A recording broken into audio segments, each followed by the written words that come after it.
All right. Welcome to Amari Music Talk. I'm Richard Cole. Thanks once again for tuning in. Today, we're going to talk about the Emancipation album. And joining me on this episode is the host of the Purple Nights podcast, Mr. Chris Johnson. Chris, welcome to the show. Thank you so much. Happy to be here once again. And hi to all the Amari listeners out there and viewers also on YouTube. What's up, everybody? Glad to be here. Yep. If you're new to the channel, welcome. If you've been a long time listener, welcome back. Of course, hit like, subscribe, hit the notification bell. Also, check out Purple Nights podcast. It's a great show. Been a fan for years. I admire the guests. When you have the guests and do the interviews. I'm not there yet, but I really admire your ability to get some great people on the show and get into some great topics as well. Well, anything I can do to help, man, with the guests and everything, just let me know. Say the word, and I'll try to help you out. It's not really rocket science for me. It's mostly just networking and chatting on social media, and I have a lot of good friends that have a lot of connections to these people, and mostly it's just pure luck of Mm. reaching out and contacting the people and being respectful and really interested and engaged in their personal projects, and just being a humble, kind human being. And like, hey, would you like to be on the show? I'd love to talk to you about not only your work with Prince, but your work Yes. above and beyond Prince as well. So it's just being a decent human being and taking the initiative to reach out and contact people. So I've been very fortunate and very blessed in that respect that people have been so receptive. So Yeah, that's great. And yes, definitely, check out the interviews. Check the people out while they're still here. Because again, they did some great stuff with Prince, but they're doing some amazing things here in 2024 and hopefully beyond as well. yeah, that's an important point, Richard. I'm a firm believer in giving people their flowers while they're still with us, because once they're gone, you lose that chance to tell them how their work has impacted your life and just made your life that much richer. So it's really important to give people love and appreciation and respect while they're still here to receive it. So Yep, definitely, definitely. And so today we're going to talk about the Emancipation album. Um, this was an album that was released on November 19th, 1996. This was Prince's first album after finally getting away from the Warner Brothers contract where he started his career. Um, this was an album I remember reading in, it was an interview with Prince in Esquire magazine. And in that interview, they talked about the impending release of New Power Generation's Exodus album. And then they talked about this album being in the works as well. And as a Prince fan, I would say that the 90s, like 93 to like 96, were just as exciting for me as it was, when I was in high school and college in the 80s, with the classic material. And, finally seeing him kind of in a way win that battle with Warner Brothers. So I was like, yeah, this is the album to check out. Plus that NPG album too. So I eventually got both kind of within that year. But I remember getting I think not maybe on the day of release, but kind of within those few days. And I remember watching the release party on MTV. Yep. Yep. And Yep. I was like, yeah. And I remember like before the party started, they were playing a snippet of Joint to Joint. And that track, I was like, oh yeah, definitely have to get this album now. Oh Yeah. yeah. One of my favorite tracks of the whole set. Definitely. Yes. Yes. To me, that was, I think, we all kind of have in our imaginations, like what a particular album is going to be like, especially with Prince. And considering, you had different projects, but some of it was contract obligation. Some of it, because it took so long to come out, it kind of missed that momentum to be an even more classic album. So to me, this was like, well, good. All that baggage is now behind him. And then he can go ahead and really just bring us the funk, or just bring, his true vision, to us in real time. Right. And Right, because he's free. He's been emancipated. yeah, So now the one thing that I've always kind of had a gray area about was, yeah, he was free from his record contract, but he was still going by the artist and he was still using that symbol. And I'm like, well, if he's free, why doesn't he go back to Prince? But we find out, I don't know if it wasn't that year, I think within a couple of years, we find out that his publishing contract was still tied to Warner Brothers. yes.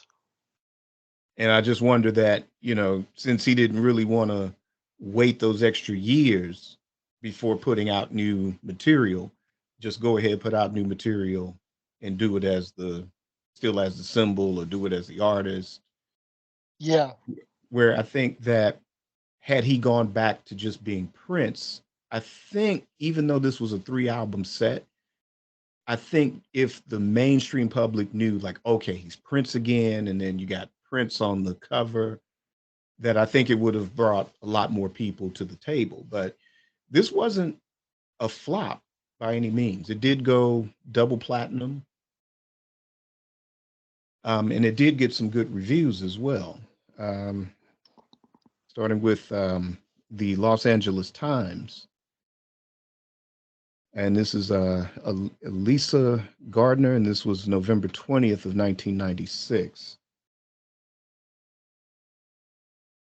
And she says the artist formerly known as Prince has been whining a lot over the past years as guys trapped in unsatisfying relationships. In this case, a record contract that he felt stifled in in his productivity are prone to do. For those who have tolerated his antics, here's the payoff: a 3 CD tribute to spiritual freedom and romantic commitment that features his best work, well, since he was Prince. So, that was a good review. And then Entertainment Weekly, they gave it a B. But then, that's Rolling Stone. They kind of a little hard pressed to really give it the great review that it deserves. Um, but that's just one critic's opinion of it, giving it a B. Um, I don't know. What were your initial thoughts on, like, were you excited about it when you heard about it being released, or? Oh yeah, I was excited about it. It was kind of weird because for me in my mind, being a fan since I was 3 years old, and since um Little Red Corvette was a single on the radio. That was the very first song I had heard, growing up. And so in my mind and in my heart, Prince had always been synonymous with Warner Brothers. So it was like it was I was part of me was nervous and a bit afraid, but another part of me was really intrigued and excited, like how how going to be, now that he's officially severed from Warner Brothers and all that. And yeah, that was my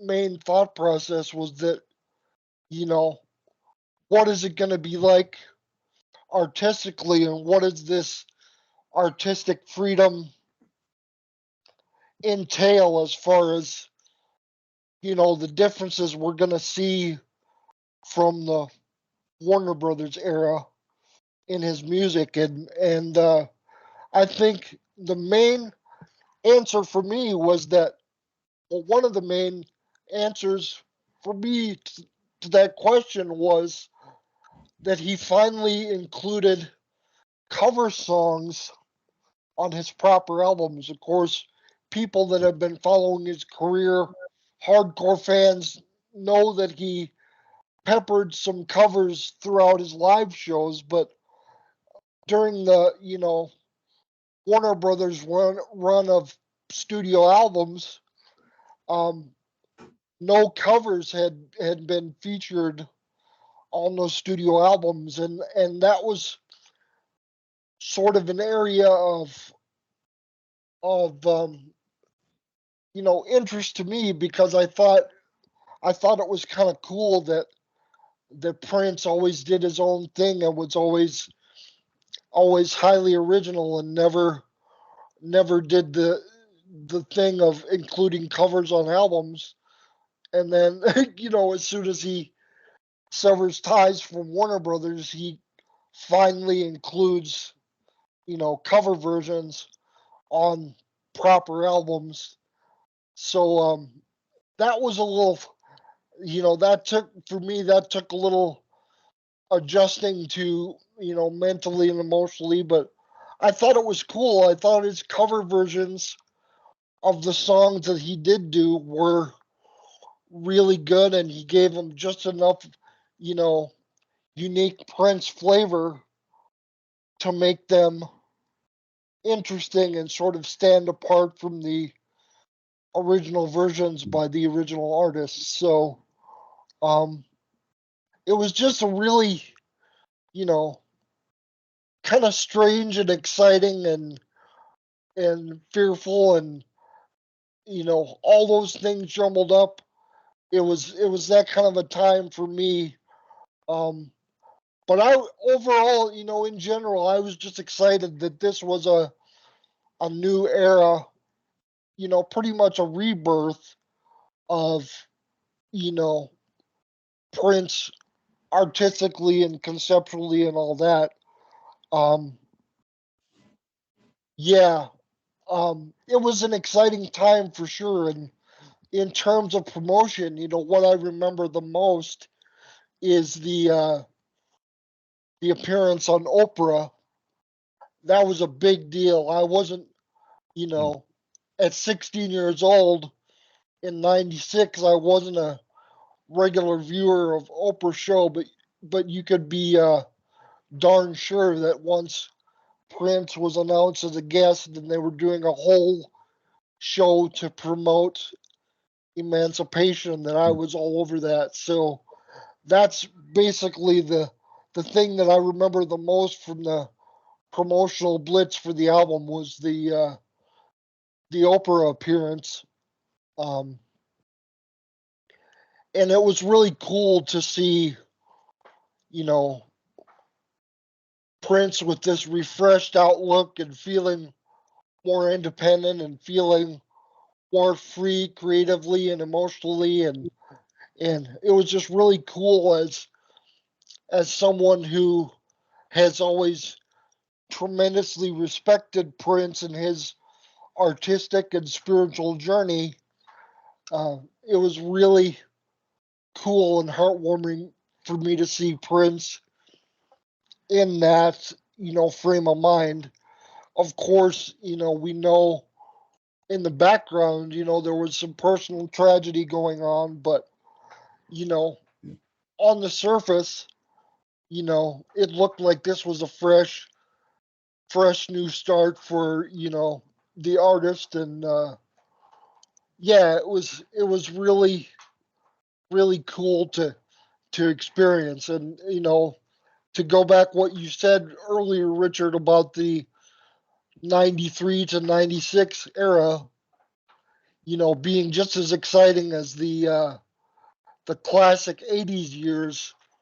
I wholeheartedly agree with that. And when I talk about it, I actually refer to 93 to 96 as the sort of renaissance or the second golden age of Right. Prince. Um, so yeah, I definitely agree with what you said there. But yeah, it was an exciting time, but sort of uncharted territory up to that point, because it was like, what is he gonna do outside Warner Brothers, unencumbered from their influence and but it was an exciting time to be sure. Right. Yeah. And as you said, it was exciting because at the time we didn't know of all the stuff that was going on in the background. We would hear like maybe hints of it. I remember Yeah, the Oprah interview where, she did kind of, in a way, kind of ask the hard question. And they kind of, Prince and Mate kind of just, for what we, from what we know now, why they, decided to kind of dodge the question in a way or kind of deflect the question. right. Right. And But and I remember Maite in her memoirs saying that was particularly difficult to be sort of ambiguous about the truth. Um, right, but it's how Prince chose to deal with things, and I can't even imagine, you know, as a parent losing a child, in infancy, that's got to be, well, you know, yes, beyond horrific and beyond soul crushing. So, um, you can't really fault Prince for wanting to sort of soften the blow, at least publicly, right, Um, right. Yeah, I mean, it's easy to, kind of be, Monday morning quarterback and say, oh, well, why didn't you? Or you should have, or he should have, or she should have. But on the one hand, I do see where, the obvious thing is to keep working, maybe that's the coping mechanism. But right, then two, we don't know the extent of, what contracts were signed and, if the money's already been spent and, here's this album coming out and it would probably cost more to pull it back and delay it, 6 months to a year, you know. right. And then you Um, have, related to that, you have the whole, retroactive grief of, by the time the album had come out, of course, Amir was already gone, and you have this big chunk of the album, quite a few tracks where it's all celebrating and revolving around the fact that, you know, Prince is going to be a father, and they're trying for a child, and the whole joy of being a first time parent and wanting to be the parent of a child and pass down your legacy and all that. And it's just you know heartbreaking given what we know now about how things played out. Those songs are heartbreaking to listen to, particularly a song like Sex in the Summer, which actually features Amir's heartbeat on the track. Um, and I just want to say, you know, in response to that, God bless Prince, God bless Maite, and God bless Amir. Um, whenever I think of this album, they're always in my thoughts, and I think about it, quite often.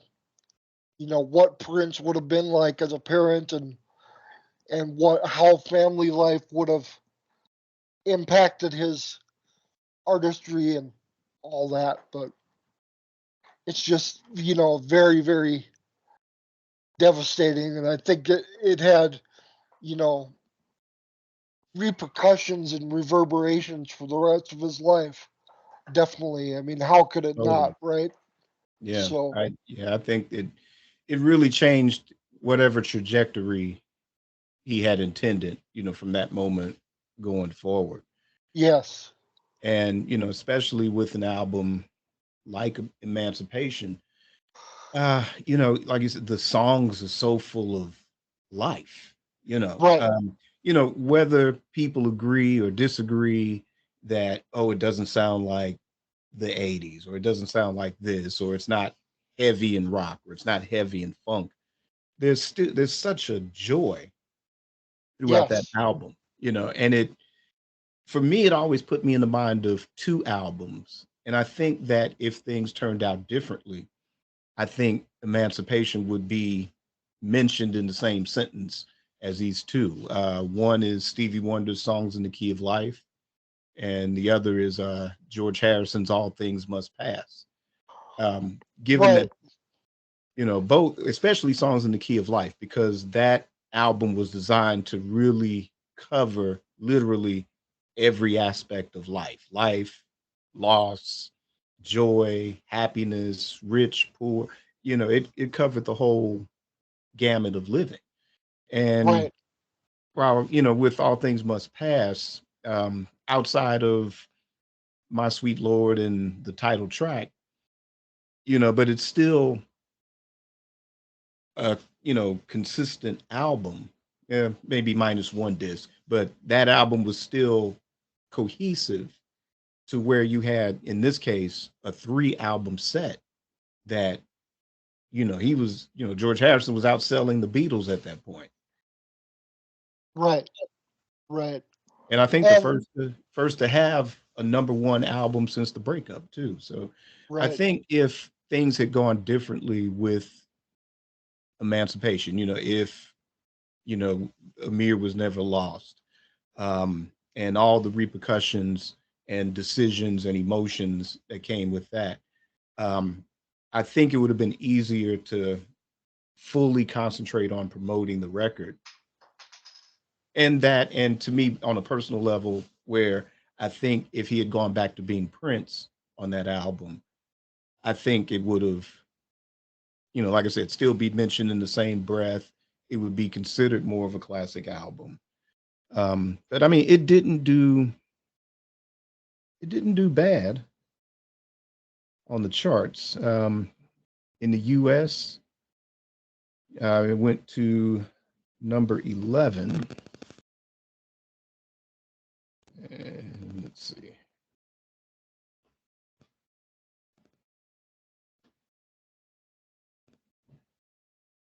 And then number 6 on the R&B charts in 1996. And Yeah, it went to number that's 18 in the UK. It was number 1 in Sweden.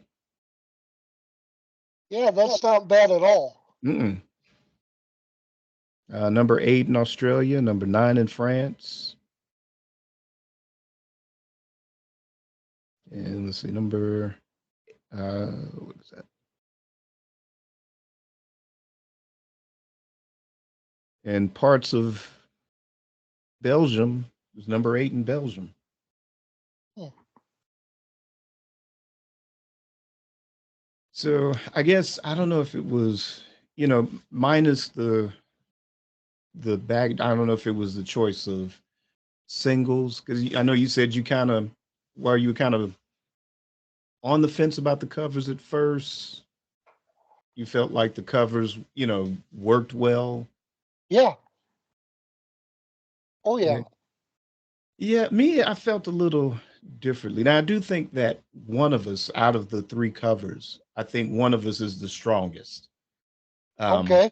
Considering when you listen to the original versus Prince's arrangement of it and choice of arrangement, that I think that was, to me, even though I did like the original song, um, that elevate Prince's version elevated it. Where with the other two covers, which was the Stylistics, "Bet You by Golly Wow," Yep. and let's see, and I think was it the Moments? I think it was the Moments. They later became Ray Goodman and Brown in the '80s, but in the late '60s and '70s, they were the Moments, and their cover of "La La La" means "I love you." Now I'm a little bit closer to those versions Yeah. because not only hearing them in real time as they were coming out and being large hits, um, and also too with "La La La" means "I love you." Actually, before I heard the Moments, I've heard the Jackson Fives version, which is on the ABC album. Okay. And to Yeah. me, that's the better cover. Yeah. Me, that's the better cover. But then, like I Yeah. said, with the Stylistics, "Bet You by Golly Wow," to me, there's no improvement on the original. And I get, because Prince puts that little disclaimer at the end, like, yeah, sometimes it takes somebody else to, the words of another Exactly. to say it. I do get that because I'm kind of like that myself, where it's kind of like, no, listen to this record, the Yeah. lyrics, never mind the record, just listen to the lyrics. Yeah. Sometimes it's better than, what I can put to pen and paper sometimes. But yeah, I mean, but the interesting thing about the covers, I don't know, do you remember um in the book The Beautiful Ones? And this is I think it's right when Prince was signed, or yeah, I think yeah, when Prince was signed to Warner Brothers and he was planning his first album. And do you remember the picture of the handwritten track list that he Yes. had before, I guess Yep. while he was working on it, or even before he started recording it? He had Yep. the songs picked. And one of those songs was a cover of "Send in the Clowns." Yes. Which is so bizarre to think of, right? It's like the one of the most non-Prince like tracks that I could think of. So it's like it's again, it's that feeling of fear on the one hand, but also, real high intrigue to like, oh wow, I wonder what Prince's flavor would sound like on that track. Yeah, because I mean, I don't know, because I was like grade school when that song was out, and I guess it was a huge record or a really big song. Because I remember as a kid, it was one of those songs, because you have that era of music or that era of entertainment where songwriters were songwriters, and the more people that covered your song, the better. Right. Like one of the big examples is the Impossible Dream. Yes. um, what's another? It's another one. The Impossible Dream. I'm drawing a blank on the title, but it mainly I would hear Sammy Davis Jr. sing it. But like I said, it was one of those every time your parents or grandparents or whoever had on the TV and watching somebody's award show or variety show, they would sing a particular song that was popular, and you get that little polite applause when as soon as the first verse kicks in, Yep. Yep. like that. Yeah, "Send in the Clowns" was one of those. And personally, I never got the song. I was never a fan of that song, but it wasn't lost on me that it was popular because, like I said, every time someone was on the television, whether it was the original singer of the song or whoever, whoever's variety show, that was one of those. And you're right, Prince's rearrangement, if would have been very interesting Oh, on that. definitely. Yeah. But I wonder, did he just change his mind about that?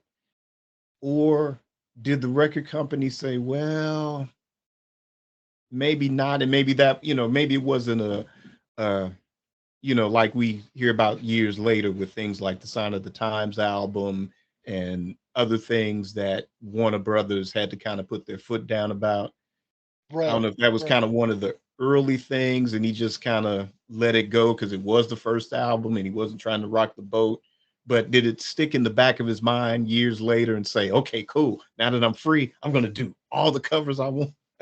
Right. Exactly.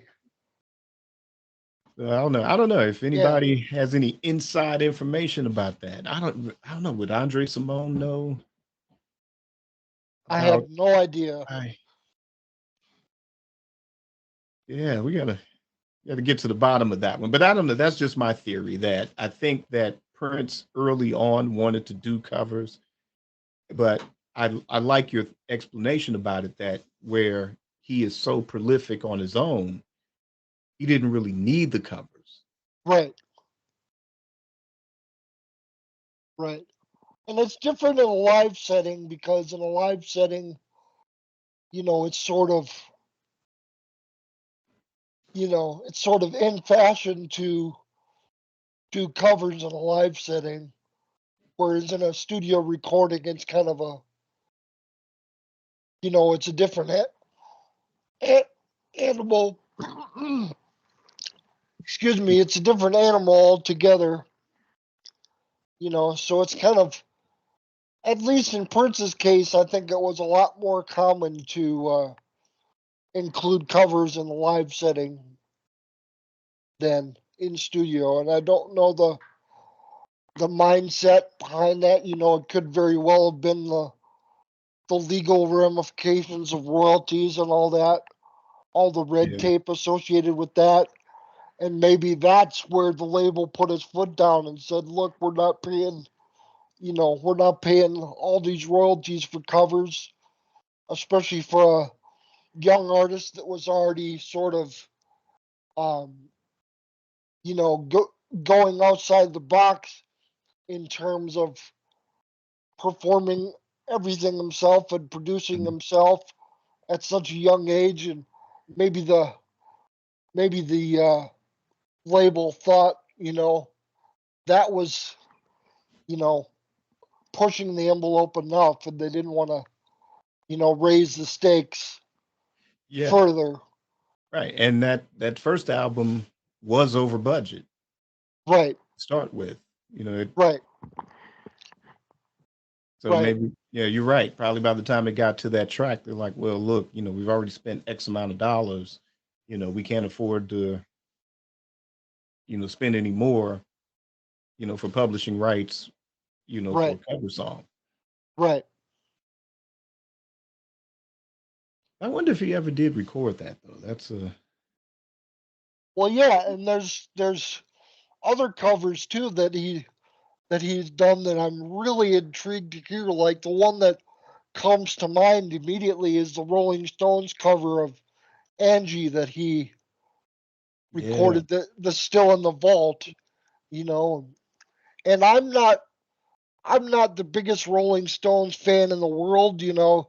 Coincidentally, my favorite Rolling Stones song of all time is Honky Tonk Woman.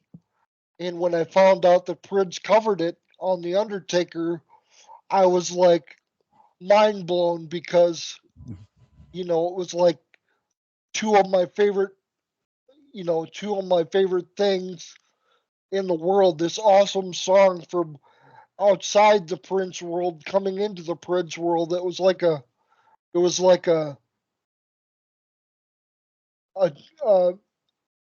guilty pleasure, like an inside joke kind of feel to where it's like, wow, this is a song that I love that's, separate from Prince, and he dug it enough himself to sort of give it his own flavor. And I just thought it was so awesome that one of my favorite non-Prince tracks was given the Prince treatment. So, uh, but I'm not familiar with the original Angie at all. But I have to rectify that sometime in the near future. But to hear that Prince covered it, yeah, I want to hear both versions back to back just to compare and contrast. And like I say, what did Prince bring to it artistically to, to sort of sprinkle his own flavor on it, and to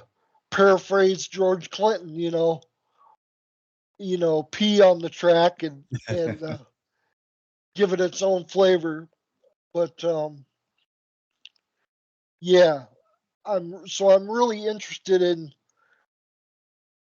nowadays, especially since Prince is no longer here and all we have is the vault stuff. I'm really interested in hearing any covers that he did, and of course on social media it's sort of a trend or a habit of people to ask the question, what covers would you have liked to see Prince perform that he never did? And um, one of my favorite um, old school classic R&B soul tracks is Bill Withers' "Use Me," and I always, ever since I first heard the song, I was like, man, Prince would kill this. Oh yeah. Prince would totally kill this track, and then come to find out years later that he actually did cover it in concert at a piano and microphone show. And Okay. once again, my mind was blown because it was like a, my own personal wish that I had somehow manifested. Of course, I had nothing to do with it, but it was just fun and amusing to sort of think that, that my brain could have, willed this cover into existence. But it was, yeah, it's awesome to hear Prince's takes on other artists' music. Of course, some covers really, really work, and then there's a few covers that are outright disasters, like you know. Well, to keep it to Emancipation, probably my least favorite cover on the album is "I Can't Make You Love Me," Oh, I forgot about that one. Um, the Bonnie Raitt track, which is such a heartbreaking and you know emotional, soul stirring breakup song, and then Prince sort of tries to turn it into this smooth R&B seduction track, and it really doesn't work for me. There's a sort of a disconnect, um, in the messaging of the cover versus the original. So yeah, oh, yeah, that's I probably think. that's probably my second worst, my second to last, you know, um, cover that Prince has ever done that I really don't care for. But the other covers, um, of course, I'm a 1980 baby, so I never grew up with classic soul music and the stylistics and the moments and all that. So Prince was my first exposure to um, "Bet You by Golly Wow" and "La La La." So of course, you know, I like those versions. Um, I can understand why a lot of a lot of OGs such as yourself prefer the classics, because a friend of mine, uh, who's quite often featured on the Purple Knights podcast, she goes by the name of Dreamy Pop Royalty. Um, we've discussed this phenomenon between ourselves where, usually the first iteration or the first version of a song you hear ends up being the one you prefer, just because of the memories and the nostalgia associated with it, and it's hard to duplicate the original impact of the memory associated with it. So um, I could definitely see why people prefer the originals. Um, I would say overall I do as well. Um, but I also really, really love the Prince versions, and I think if anybody can do, classic soul songs like that, a modicum of justice, you know, it would be Prince. So Mm. I'd rather hear a cover by Prince of those songs than a cover by anybody else, who was less soulful and less in tune with, the intentions behind the original tracks. So Yeah, and I have to make a correction. So La La means I love you. That was actually the Delphonics. yeah, I Yeah, thought yeah, I so. always get those. Yeah, I always blur those two groups. Yeah, Some of the Moments and the Delphonics. Um, understandable. but yeah, but like I said, I don't know if you've heard the Jackson Fives cover of that one, because you mentioned, yeah, somebody, yeah, in the hands of somebody less soulful, yeah, those songs would not work. But yeah, but definitely an 11-year-old Michael Jackson. Yeah, definitely check it out. Yeah, Michael Jackson could cover any song and make it sound great. Exhibit A for me is Come Together, but the Beatles cover that Yeah, originally appeared in the Moonwalker film, but was later released on the History album. yeah, yeah. I Uh, think it was. I can't remember if it was intended for bad originally or. I think it was, yes, Okay. Yeah, I yes, like. Yeah, I think he did a good job with that one. Um, Going back to that ABC album, there's a Stevie Wonder song called "I Don't Know Why I Love You." I mean, Mike just destroys that. I've always played that for other singers, especially if they're, struggling with how to capture an emotion. Because I think one of the things that's really lost in singing is how to sell the song. right.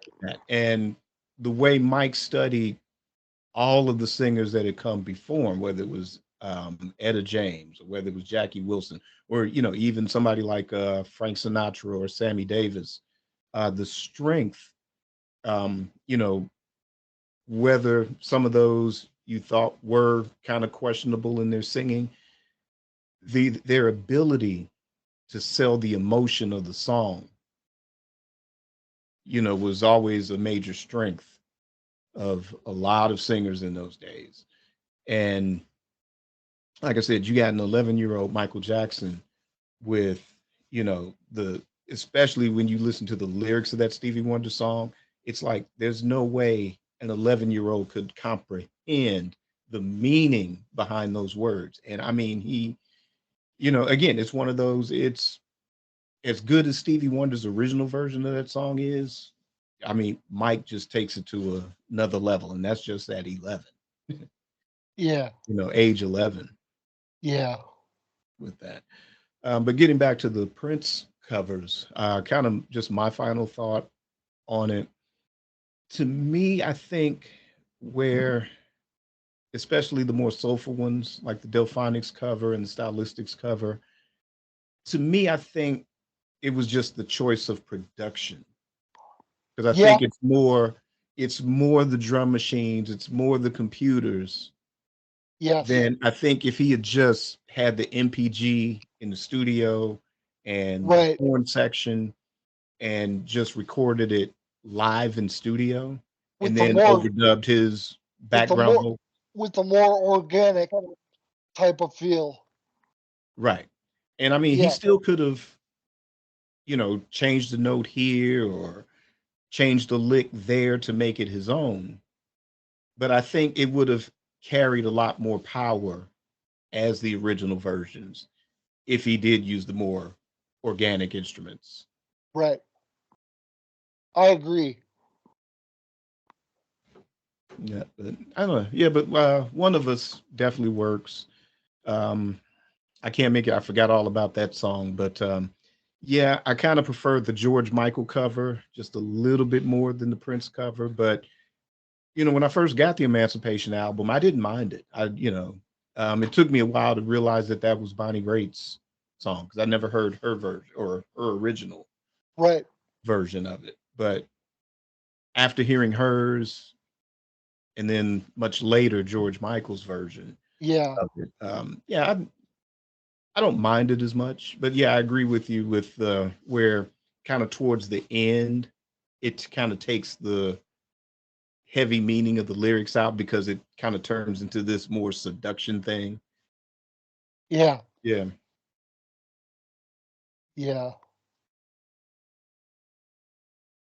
I mean, I like the song. I mean, I like the cover. I appreciate it, but it's just like it's to me it doesn't equate to the same song because, like you say, the meaning shifts so radically that it's like it's no longer the same song for me. It's a different song. So it's like, but I like it. I enjoy listening to it. Anytime Prince puts his flavor on anything, I tend to enjoy it.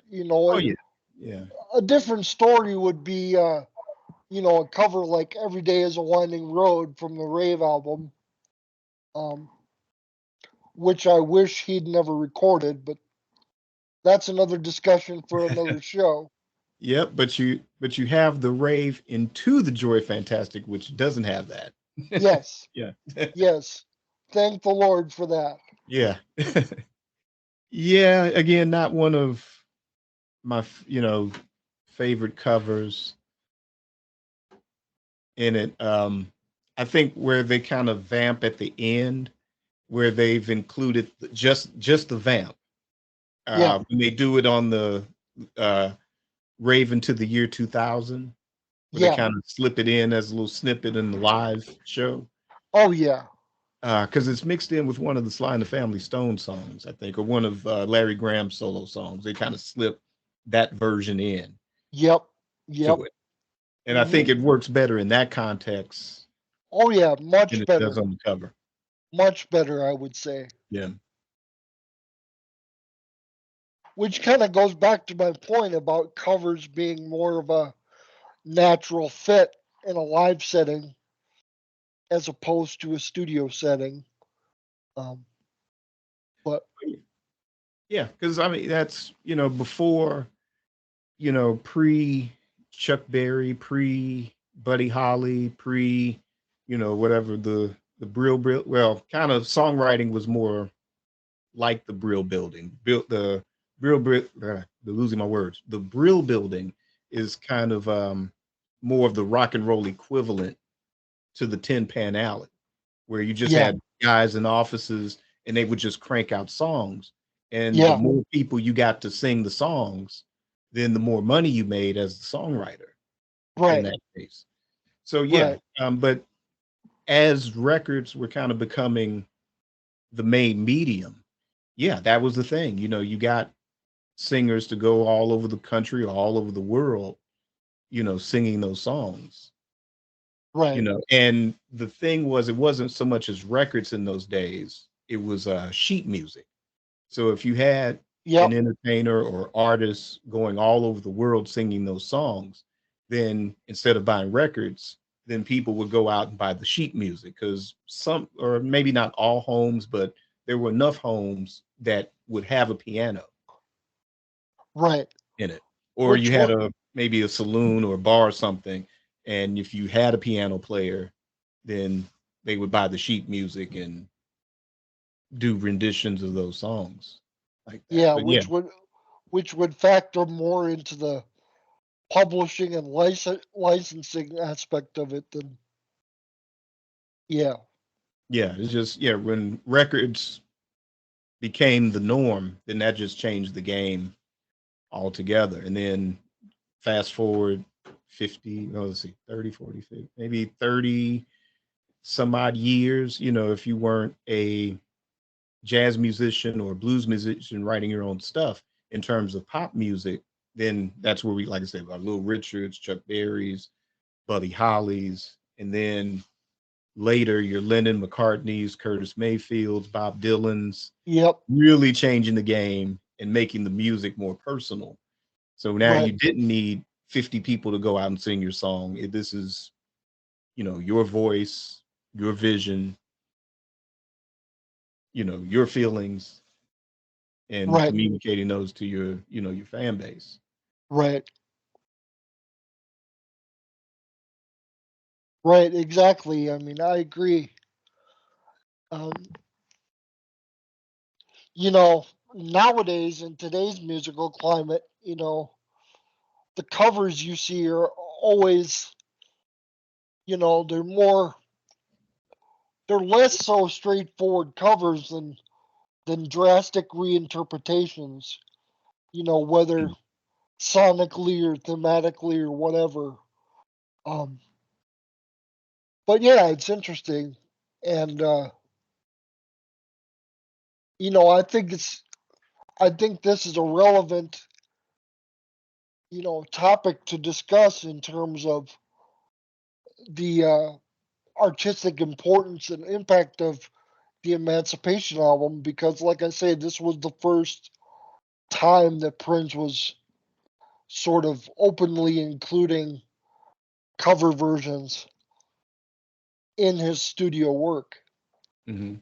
So, So I guess, obviously, hence the title, he was free to say, okay, well, I do want to cover the stylistic. So I want to cover a Bonnie Raitt song. And then there's no A&R person at the record company to tell me I can't do that because I'm supposed to be Prince and Prince is supposed to be this and sing only in this type of style and, act right, a certain way.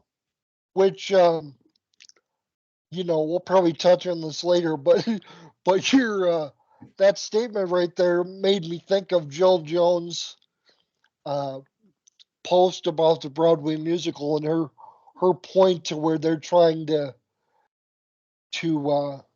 fashion a specific vision of Prince in a specific image, and I don't know, it just made me think about that. What you said, you know, Prince is supposed to be Prince, and he's supposed to be fit inside this certain box and this certain narrative, and um, yeah, Emancipation was like, thematically was like the antith the antithesis, if I can get the word out, Mm. antithesis of that, where he was like, you know, like you say, free to do his own thing and you know, um, promote his own vision and his own messaging, and a part of that, like he admitted, was to turn to the work of others that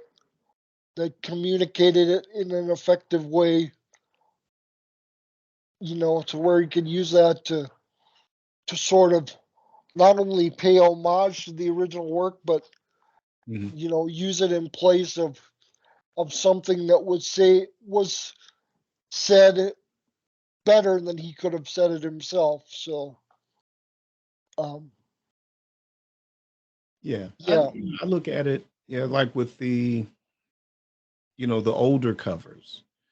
Um, those were things he was definitely influenced by. Oh yeah, like Yeah, definitely. a case And a case of you by Joni. Um, yep, and probably again one of the better yep, covers. yep. Yep. Oh yeah, Yep. That should have been on this, but it did eventually make an album later down the road. So, yeah, yep. yep, And then I guess the more contemporary covers, like One of Us and the Bonnie Raitt cover as well, was just kind of, I don't know. I guess with Bonnie Raitt though, because she was originally signed to Paisley Park at one point, and it kind of just fell through. I guess maybe that was kind of his way of generating some income. Not that I don't think she was broke or needed it, but No. just maybe kind of like as a personal way of saying, hey, thanks for being on the label. Too bad it didn't work out. And, maybe Right. he wasn't in the position to, maybe pay her then. Right. And then, like I said, this did go double platinum. So, Yeah. maybe it funneled enough cash then and Yeah. now to say, just hey, thank you. Just as a way of saying thank you. Yeah. I mean, that's pretty much what happened exactly with Cheryl Crow and Rave, from the way I understand it, to where um you know she allowed, or yeah, she agreed to be on feature on the track Baby Knows, and as sort of a thank you for that, as sort of a gesture of thanks, he covered her song Every Day is a Winding Road as sort of a response or a thank you to that, Okay. feature appearance in Baby Knows. Okay. So Yes. yeah, Given that's not our favorite cover, it's kind of, I guess, I yeah, mean, it's kind of a I guess, if depending on, even though that album kind of just only went gold, I guess, there was still enough cash to say, okay, well, cool. yeah, yeah, Two paychecks, one for performing and then another paycheck for doing the cover. exactly. Yep, Yeah. yep, All right. So let's see. So I know this is an expansive set. Um, there's 3 discs of songs. The track listing was designed to where each CD was an hour each. Um, kind of with Prince and Mate's fascination with all things ancient Egypt at that time, given that the pyramids line exactly with the line or Orion's belt, um, things of that nature. I guess he was trying to emulate that concept on record in a way. Like I said, it covers, just like Songs in the Key of Life. It covers a wide range of life and living. And I guess even more contemporary, there's a couple of songs um, about the internet, which was, you know, a rapidly growing technology, in 1996, addressing that. You got some hip hop elements with Da Da Da. Um, like I said, we've covered the spiritual, we've covered the romantic aspects, we've covered life as far as marriage, children, things of that nature. But because there's so many songs on it, we probably had to do like a multi-part episode, and then there's some kind of unexpected things we want to touch on a little bit later too. But I was thinking, kind of, we'll go over each disc and just kind of talk about maybe 3 of, probably our favorite songs or standout songs on each disc. okay, Um, yeah, I'll start disc 1. Uh, for me, I'm trying to, like, the more I listen to the album now versus when I was heavily listening to it back in 96 and even into 97. But I guess the one that was consistent is Somebody. yep, Let's see, White yep, Mansion. yep, And let's see, the third one, it's gonna be, I don't know. Damned If I Do was something that I kind of just got into only recently. So recently, like the last 3 or 4 years. Um, it kind of really wasn't my favorite track when I first got the album. But like I said, the last 3 or 4 years, I've kind of warmed up to it more. So I guess I'm going to defer to my third track being the most consistent, which is In This Bed I Scream, which was kind of like a reuniting with Wendy and Lisa on that track. Yeah, yeah, yep. Yeah, and two of my three from the first disc are identical to yours, Richard. So we have In This Bed I Scream, which is to me one of the best tracks in the whole set. Mhm. Um, I just love the vibe of it and just how it's executed vocally and musically. I really really dig it. And then um, uh, let's see what else is there. Um, Somebody is a track that I've listened to all the time because um, I don't know, it's one of those comfort tracks for me because you know being disabled and having issues with mobility and being able to get out and socialize on my own.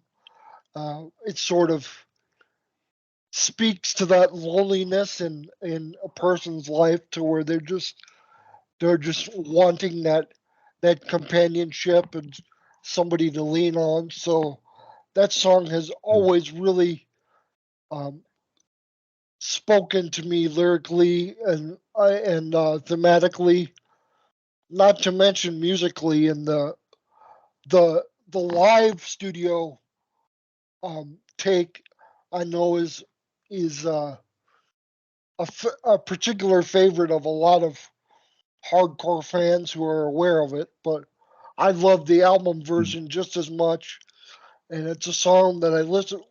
One of the songs that has the most replay value and the most replay history with me personally from the entire album. And then um, I've always just loved the beat and the confidence and the bravado of Right Back Here in My Arms. Um, Yeah, that was one that, yeah, when I first got the album, I played it a lot. That was one of my favorites. Still one of my favorites now. yeah, Yeah, like I said, that one was again kind of hard, but like I said, I'm kind of going through. Like I said, what do I consistently keep going back to right. then and now? But yeah, if And I play the album in its entirety, yeah, that's definitely one that I still enjoy. I think, yeah, I always constantly play it whenever I listen to Emancipation, and it's very rarely that I have the time or the capacity to sit down and listen to all 3 hours, straight through. So 90% of the time when I um, revisit this material and this set personally, I skip around to my favorite tracks. And like I say, Right Back Here in My Arms is one that I really really gets a lot of repeat value for me because I love the vibe of it, and mhm, it's so I like the intensity of it, you know, um, and the groove to me is just sick. yeah, You could say a little, about the production being a little plastic and dated, but but not that one for me anyway. yeah, That one I don't mind so much. yeah, Yeah, no complaints about the way that one's produced at all. yeah, I love that one. So those are my three from disc one. Yeah, and yeah, to me, disc one and disc three, there's plus and minuses. Yes, And I know we've touched on some of the stronger material. Um, to me, like I said, White Mansion, um, just him kind of reflecting on his mindset as far as, dealing with the Warner Brothers situation. And, you know, um, I would say by the time this album was compiled, while it didn't necessarily reflect his thinking probably in real time at that point, it was good to kind of have that song to kind of explain like, yeah, well, this is what I've been feeling the last few years, since changing the name, or even before finding out, oh wait, this contract isn't, all what it's supposed to be with that. Right. But moving on to the second disc, to me, which I think is the strongest disc Yes. on it. And it was definitely hard to choose three on this one. Um, but for me, I would say Soul Sanctuary, Dreaming About You, and Joint to Joint, with kind of honorable mention to Sex in the Summer and Friend, Lover, Sister, Mother, Wife. Okay. Honorable mention. So yeah, so Soul Sanctuary, Dreaming About You, and Joint to Joint are sort of my top three on disc two. Yeah. Yeah. I mean, just to start, I want to say that it's interesting that Prince made this literally the the centerpiece of the 3 disc set, because conceptually it could stand on its own as the standalone album. And a lot of people that I've seen on different forums like Prince.org and in different fan groups on Facebook and stuff have said for years that that this disc um you know could be called the love album in a way, because it's all conceptually and thematically centered around Prince and Maite's love and desire for family and parenthood. And I agree Mhm. that on its own it could make a strong standalone album, just that one disc by itself. Um, so the fact that Prince literally made it the centerpiece of the set is really interesting to me, and I think it really fits and it really works that way. Um, yeah, Oh yeah. Soul Sanctuary again is one of my favorite tracks on the whole set. I just think vocally, it's really, again, really intense, really passionate. And again, to go back to my comments about Prince being one of the most soulful singers that I've been exposed to, I mean, this is a good example of that, right? To Yeah. where he's pouring it all into the vocals and the inflections and the screams, and it's just to me it's impeccable. And yeah, it's one of my favorite tracks on the album, and one of my favorite um, vocal performances overall in Prince's career, not just in the 90s, not just in the Yeah. the era of the artist, but overall career wise.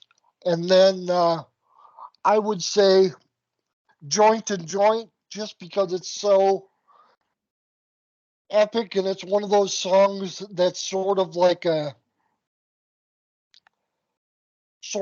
itself to, on one hand, like musical theater or like classical music, to where there's several different movements, if you will, in one Yeah. song, and it's sort of a mashup of styles and concepts, um, that's sort of musical theater adjacent, or like operatic, um, in a sense, or classical, because of the different musical movements in the song. And I just think it's another example too of Prince's infamous sense of humor, which not a lot of people not a lot of people outside the hardcore fan base know how funny, how genuinely hilarious Prince was and his sense of humor and just the cheekiness and everything. So the whole section about you know, oh great, now you think you're my soulmate, and the whole thing with Captain Crunch and soy Mhm. milk Yeah, and you don't even know what kind of cereal I like. exactly. And, And that yeah, speaks volumes. Because I think, yeah, because a lot of people, they throw that word around so loosely, like right. this person my soulmate, that person my soul. And it's like, well, what do you really know about that person beyond, whatever the overall positive aspects? You know, how many layers of that person do you know? Like, or even the little things. What was that? Like that film? What was that film? Win a Date with Ted Hamilton. Yeah. Yeah, where it's that, the guy he knew, like I said, all of her, the 10 different laughs that she had. I think it was 10, 5 or 10 different laughs that she had, and what each one of those laughs in that particular situation meant. I don't think folks go through trying to understand that layer. They're I don't know. That's a whole nother topic of conversation, but Right. yeah. But I think just in that little comedic phrase in joint to joint, it's funny, but then it speaks a lot of truth to what he's saying about that. Yeah. Yeah. And just to go off that, my third choice for a favorite track on disc two is Holy River. And Mm, like you were talking about revealing the layers of a person, and Prince always said, if you want to know me, listen to my music. And Joint to Joint certainly speaks to that, personal intimacy of, you know, a person's true self or true nature being revealed, if ever so slightly, but still he's letting us in on an aspect of himself that not a lot of people, see or are privy to. And I would argue that the Holy River does that as well, but more so in terms of Prince's spiritual side and his spiritual journey and his struggle with keeping the faith, in a world that um, where a lot of aspects are designed to you know keep you down and sort of subjugate you to the larger system of society that can be quite oppressive, which just thinking about it, that thought goes back to the larger concept of the theme of the overall set, which is emancipation, setting yourself free from that bondage that society places you in many mm, respects. But Holy River, I think, really is a really highly personal song, and it speaks to Prince's deep spiritual journey of asking yourself why why it is that such sensitive people like Prince himself exist in a world that's so challenging and so oppressive and so um, difficult to reconcile with. So, just for the fact that it's so deep and so heartfelt and so resonant and spiritual, I think it's one of the most um,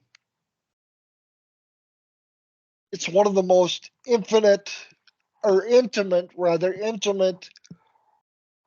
uh, revelatory tracks that Prince has done. I wouldn't quite put it in the league of a song like Way Back Home that's really, really highly personal and philosophical and spiritual, but it's it's up there. It's on Oh yeah. the edge of being in that category. And I think just for the depth and the resonance of the message, and not to mention that it's beautifully constructed and executed musically. Um, it's to me, it's one of the again a highlight of the set in general. Um, yeah, the Holy River is a really really great song. Oh yeah. Yeah, definitely. Speaking about that, I mean, with joint to joint, it segues nicely into that. And I think Yes, between joint to joint, and then by the time you get to the end of the disc, it almost kind of tells a narrative, yeah, because you have joint to joint, which the song itself, to me, it's like I said, kind of almost like pure Prince, like the Prince you yes, expect, with yes, the, yes, the, the way it grooves and, lyrically. Then you get to that point with like I said, even though it's comedic, like I said, I still think it's part of the story where it's like, yeah, okay, you think you're my soulmate, you don't know what kind of cereal I like, which is him, I think, in a way, just kind of reaching where it's like, okay, whoever he was partying with throughout this song, it's like, oh, yeah, this person isn't my soulmate. Now I know who that person is. And when you have that yep, segue at the end where he's in the car and then he's on the phone to, which I guess in this case would be my take, like, yeah, hey, look, I'm serious this time. Yeah, I want to see you in this.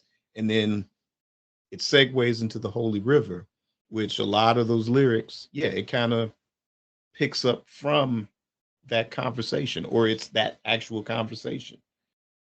And yeah, then and it goes into, I mean, maybe the sequencing could have been a little bit better, but if that was the case, then right after Holy River, then I would have put either Savior or Friend, Lover, Sister, Mother, Wife, and then put Let's Have a Baby at the end of it, yeah, yeah, like that. But even with the way that it's sequenced on this disc, like I said, to me, it still tells a story. It tells a narrative, or it really reinforces where he is emotionally and spiritually.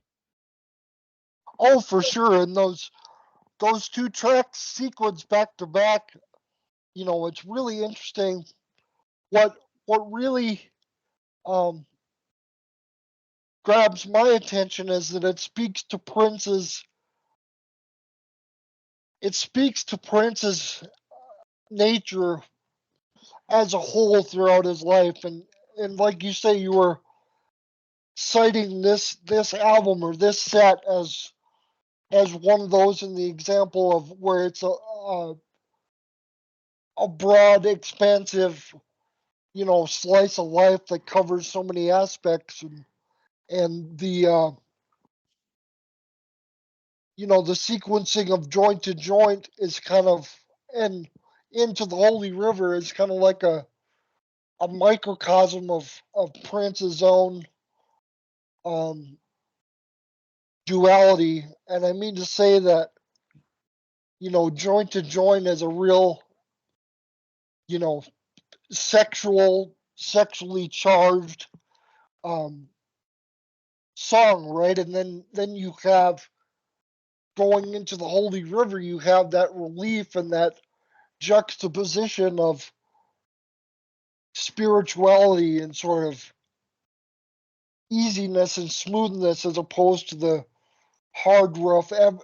edges and thumping beat of joint to joint. And it speaks to Prince's duality in the sense that he has, two sides. He has the sexual and the spiritual, and they sort of coexist in one being. And Mhm.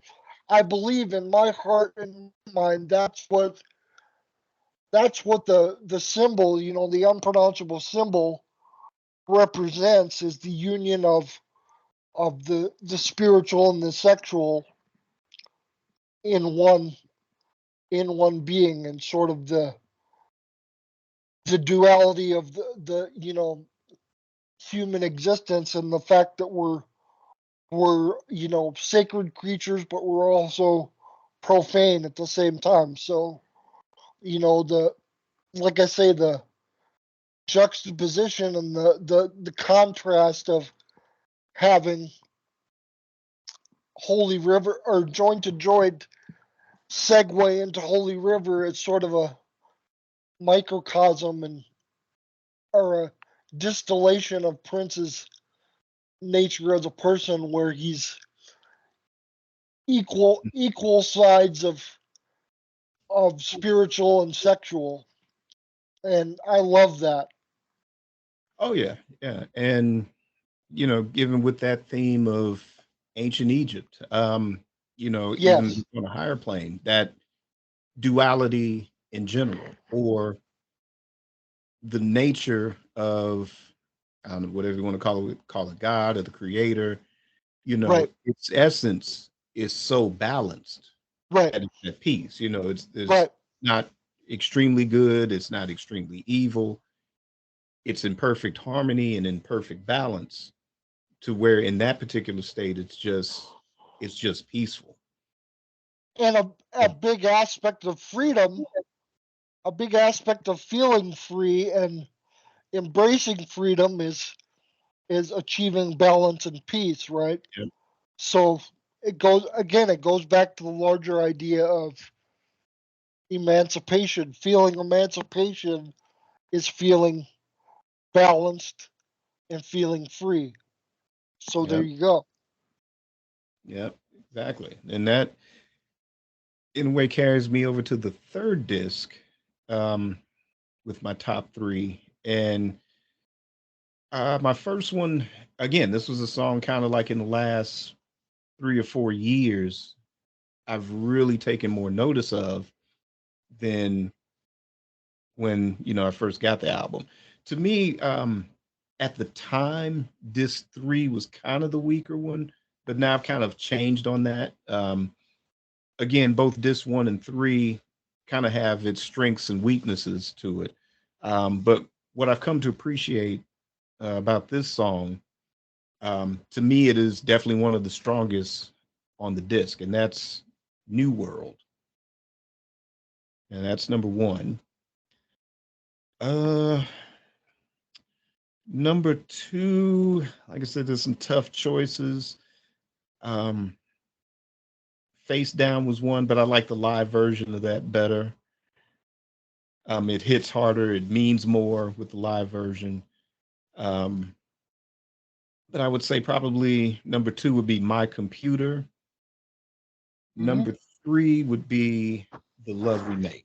And that kind of crept into my top three just on the strength of like a lot of the 2009 performances of that song live. Like I said, I always got the point of the song. Um, I knew it was a more personal one. It's a dedication to is it Jonathan Melvoin, Right. who died of an overdose at that right before this release of this album.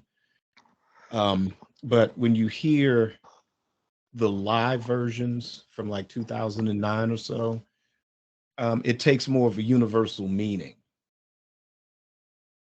too, where it's still a personal song, but now to me, it's a song that can be personal to everyone, and it doesn't mean necessarily loss in that specific way. Of course, it also takes a deeper meaning post 2016 as well. Yes. Um, but yeah, so that was my choice for number three on that one. Number one, New World. Um, it's wild because to me that song has become prophetic. Like, in 1996, when you listen to the lyrics of it, when the lines blur, every boy and girl, and lyrics like that throughout the song, and you just kind of go, okay, it's kind of Prince being Prince. It's kind of no different than what he was saying in Uptown. It was no different than, what he was saying in Party Up, or no different than any, album in the 80s, was no different. The Um, se- the but the now, the but now, second like I said, the now the kind second of world. coming too. The Okay. second coming as well. Yeah, Yeah. yeah, yep. And just kind of this world that we live in now, it's like, oh, wow, he hit that one on the head. That's, 30 some odd years ago almost. Yeah. Yeah.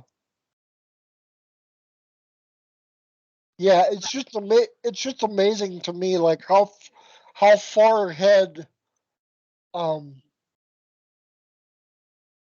cognitively and spiritually, Prince seemed to be of everybody as an artist. He was a pioneer of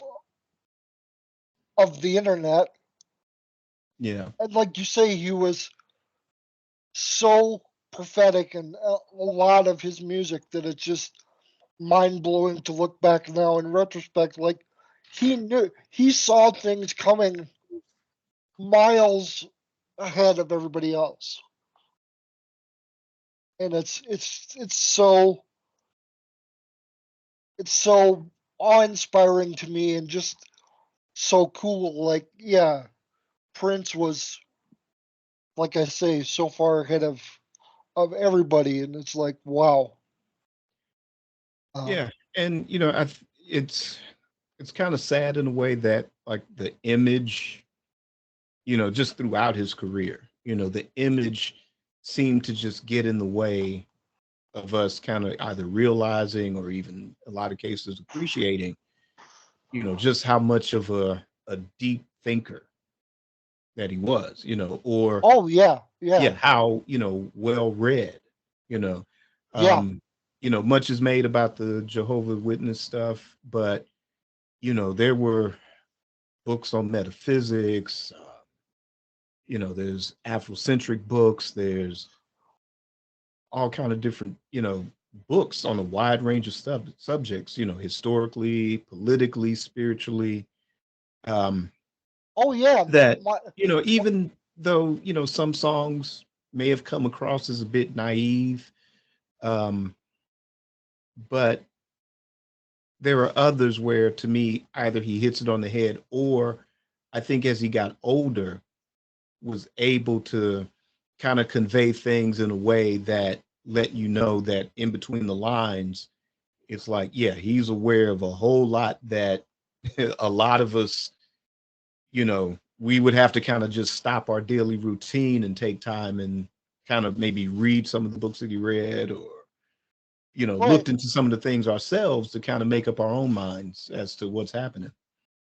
right, and like you were saying, Richard, not a lot of people knew the extent to which Prince was an intellectual. He was a seeker of knowledge and truth, and my mind goes to that one quote in the Tavis Smiley interview that he did, to promote the Lotus Flower set. Mhm. They were talking about um, a certain PBS documentary on the Black experience. I can't remember what it was called, but um, Tavis spoke to the fact that not a lot of people are aware that Prince actually watches PBS and watches documentaries and is aware of all that. Um, like um, Black history and Egyptology and all that stuff. Not a lot of people were aware to the extent of Prince's, intellectual pursuits. And it's very, it's one of the things that endears me most to him as an artist and a man is his depth, his complex as humans, but his intellectual and philosophical depth is, you know, not a lot of artists have that. You could either be a, a successful pop artist or a meaningful, spiritually aware, you know, person, but not a lot of people combine those two things together quite like the way Prince did, in my opinion. There we go. And we are back. I don't know. I'm assuming it is very cold where you are too. Yes. Yes. Yes, it is very cold here too. So let's see. It is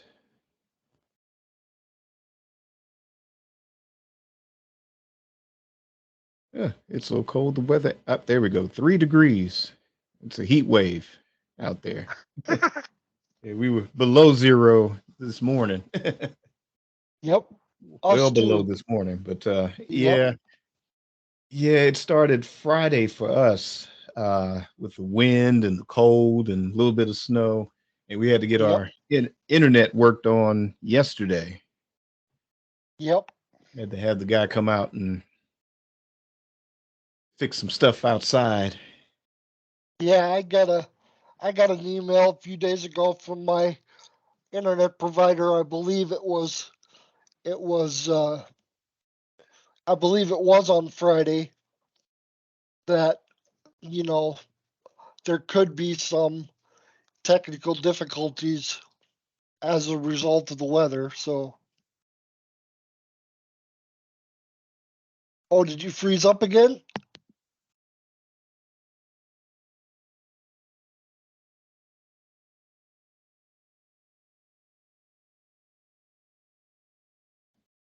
Uh, Up there you are. Yep, you froze up again. So, Yeah, same same there. So let's see. I guess we kind of touched on kind of our three favorite songs from each disc. Um,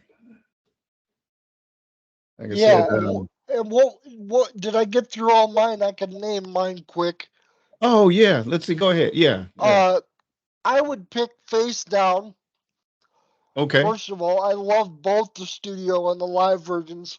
I'm, you know, after all, I am a guy at heart, so there's something about those, male bravado songs that Prince Uh, does that really stirs a part within me, um, an aspect of myself that I really enjoy. So I like Prince being,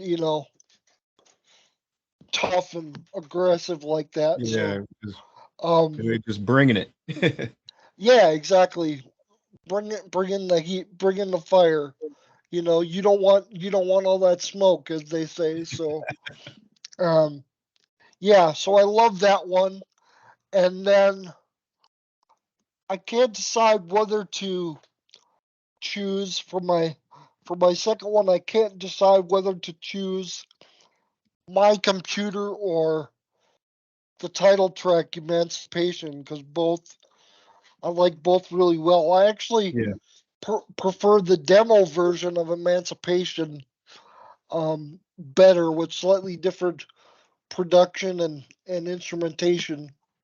Um, it's up on YouTube like a lot of Prince's outtakes are these days. Okay. Uh, as Gotcha. as as far as I know, it hasn't been taken down yet. So fingers crossed with that one. But yeah, Emancipation. Um, but the big one that I want to call attention to that I really like is Style. Mm, And again, I feel like it encompasses a big aspect or a group of aspects that really um, make me gravitate toward Prince as a self-confident, independent person and somebody that I can aspire to be and have always aspired to be since I was very little, in terms of knowing who you are and owning your self-confidence and letting that bolster your potential to do great things, um, both for yourself and, you know, the world around you. And I just think Prince's self-confidence and his um, comfortability comfortability and ease within his own skin is a big part of why I love Prince so much, because he embodies a lot of the qualities that I wish I could have in myself and that I'm slowly growing into even now in my mid 40s, that I didn't have growing up.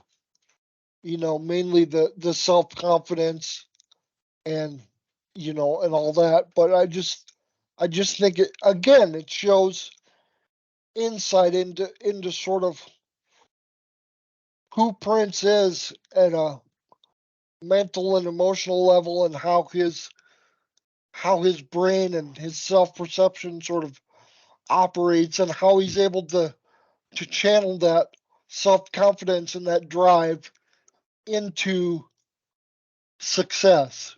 And despite haters, despite critics, despite detractors, he's able to find that within himself and and make the most of it, really, and propel himself to superstardom. And my computer is sort of the other side of that, where you've sort of got the isolation of fame and the sort of disconnect from, quote unquote normal life, normal day-to-day life as a human, to where you're sort of alienated from the basic human experience of connecting to others on a level that's not, like a pure image of being a larger than life superstar or a Mhm. celebrity. You want to be recognized and acknowledged as an actual human being below the surface of your public persona and your public image. And I think My Computer is definitely one of those songs that speaks to the need of Prince to connect to people in a real, authentic way beyond his public image and the mystique of Prince, quote unquote, you know, as the actual person, Skipper Nelson, who grew up on the north side of Minneapolis, you know, and I don't know, I just really like that song for that reason. But yeah, Style is like an anthem, and it's one of those songs that, like, Purple Music, the outtake from the 1999 era. Mhm. Those two songs, I think, um, encapsulate the essence of Prince's personality. Mhm. Yeah. So I love that song for that reason. So Oh yeah. Style. When I first got the album, I played that a lot. Um, yeah, I still enjoy it, and yeah, I think even today, it's still, like you said, it's good motivation, yeah, good inspiration, lyrically, kind of. I think yeah, we're all kind of influenced by in some way, shape, or form. And yeah, I mean, there's times too we kind of need those reminders, like, oh yeah, that's right, I need that I need to hear that motivation, which to me, I think that I was talking about this earlier while I was waiting for you to come back on. Um, one of the downsides was that I wish they would have included the lyrics with the CD. Yeah, I mean, yeah, it was nice with the CD booklet where you kind of got little, not necessarily direct anecdotes about the origins of the songs, right, but just sort of kind of like Prince's commentary on the right, different tracks. right. Which sort of is the same approach that he took to the liner notes of Crystal Ball a few years later. It was sort of like Mm. these anecdotes of the behind the scenes of each song, you know.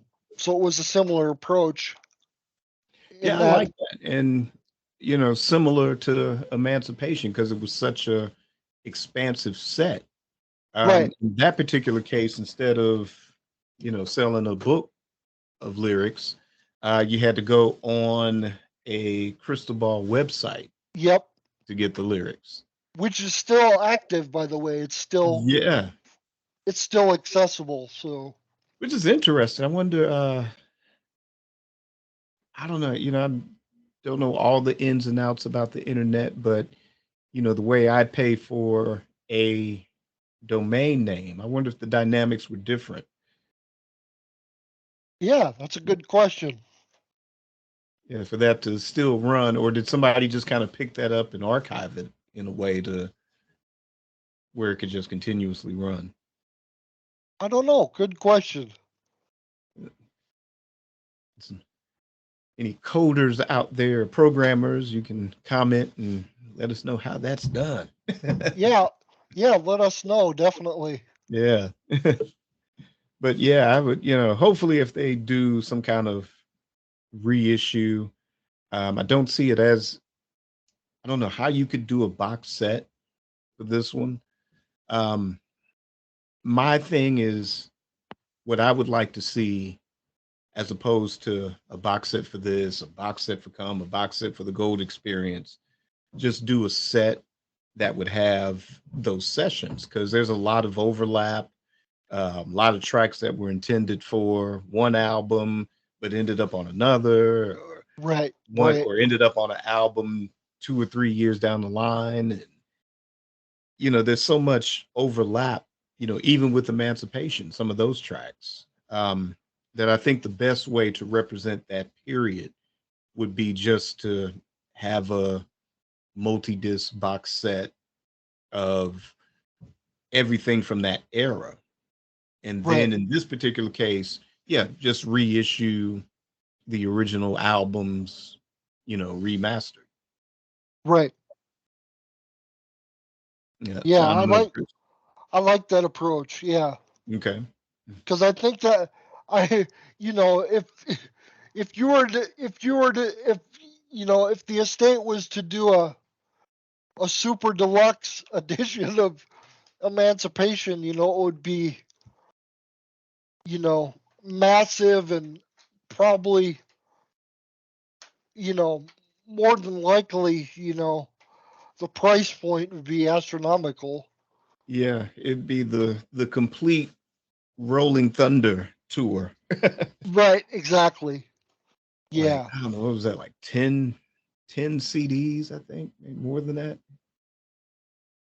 yeah, yeah. It would be too much to handle. So, yeah, I like that approach of doing a box set of the recording sessions, um, and then have somebody like, um, you know, shout out to my fantastic friend of the Purple Knights podcast, Mr. Dwayne Tudall. Yeah. Um, having Uh, Dwayne Tudall do the liner notes for an Emancipation Sessions box set would be perfect, I think, because he's already, perfected that format, with studio sessions book series. So he would be my number one choice to take on that task. But yeah, that would be a great approach as opposed to a massive, you know, 10 CD, 15 vinyl LP set, Mm.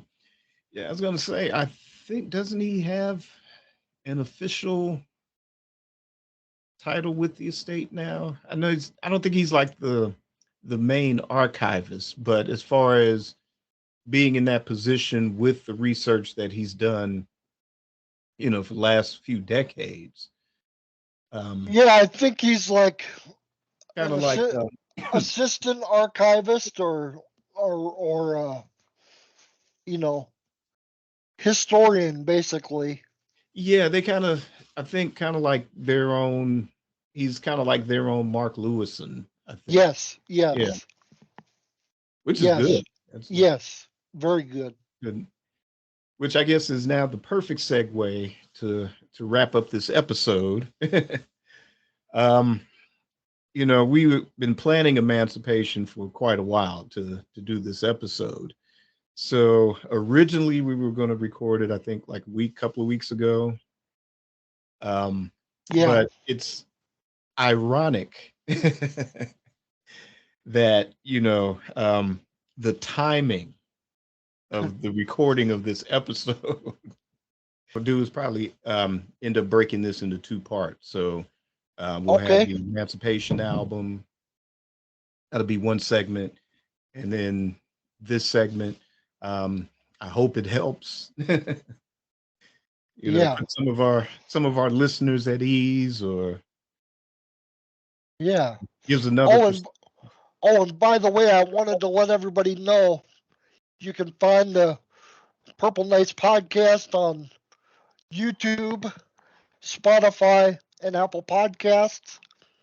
And you can find me on Instagram at Purple Knights Podcast, TikTok at Purple Knights Podcast, Okay. uh, X at PK Podcast, or my personal handle is Artificial Age. The O in official is a 0 rather than an O, so please make note of that when you're looking me up there. Or you can find me on Facebook under Chris Johnson. And yeah, that's where to find me on social media. Okay. All right. So we'll put the link to the podcast in the show notes, and let's see, put your Twitter handle or X handle in I'm there gonna too. call I'm gonna call it Twitter. It's always gonna be Twitter to me, like Yeah. you know. Mama named it So Twitter. Call it Twitter. exactly. Mama named him Clay. I'm gonna call him Clay. Yeah. So yeah, it's definitely a pleasure to have you on the show. Yeah, we definitely got to do more of this. Hopefully, the next album review or the next episode discussion, there'll be headline free of any drama. Definitely, thanks for coming on the show. And Well, it was my pleasure, and I gotta return the favor here pretty soon. So we'll have you once again on the Purple Knights podcast. We already had you on quite a while back to talk about Hit and Run Phase Two, and yes, that was a wonderful experience. I really enjoyed that. I enjoy this, and I appreciate what you do. You're an asset to the Purple Singularity, and um, yeah, we'll see you around, everybody, yep, yep. Thank you for and the make sure to like and subscribe to Amari Purple Talk. Uh, Shout out Richard on all his social media. He's got great music and great merchandise available, so yep. Thank you. support the man and who's a very important asset to Prince fan community. Thank you. Now your check's going to be in the mail. Yeah, thank you. That's 3 zeros. No, just kidding. Or here, I'll cover one of your songs. There you go. Yeah, And I'll have you as a featured artist on my next album. So there you then go. we'll be even. That'll work. That'll work. All right, so that will end the episode. And like Chris said, like, subscribe, hit the notification bell. Working on the Patreon, upgrading that. So once that's upgraded, then I'll ask everybody to join that as well. So until next time, create your day, create your life. Peace. Peace.